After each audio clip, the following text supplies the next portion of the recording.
අපි අද ඉඳලවත් පුරුදු වෙමු සමාව ගන්න.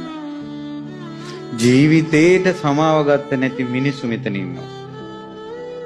මෙතන ඉන්නවා ළමයි අම්මගෙන් අම්මේ මට සමාව වෙන්න, තාත්තේ මට සමාව වෙන්න කියලා ජීවිතේට කියලා නැහැ. ඇයි උඹලගෙන් වැරදි සිද්ධ වෙලා නැද්ද?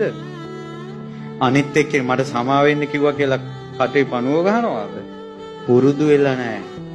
මේ හිත් මොලොක් වෙන වචන දරුවනේ පුරුදු වෙනින්න.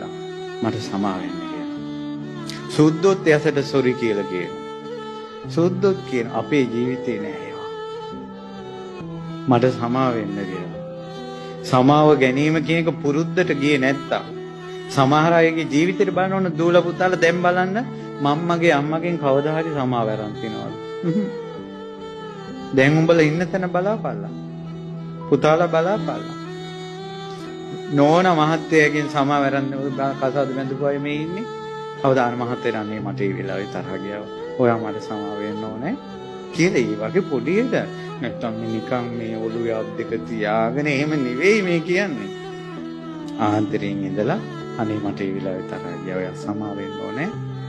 එහෙමවත් වචනයක් තමන්ගේ මහත්තයාට තමන්ගේ නෝනට අපිට තේරෙනවා සමහර වෙලාවට අපි කලබල වෙලායි අපි බැනලා තියෙන්නේ. එයා ඒ වැරද්දට අයිති නෑ. එයා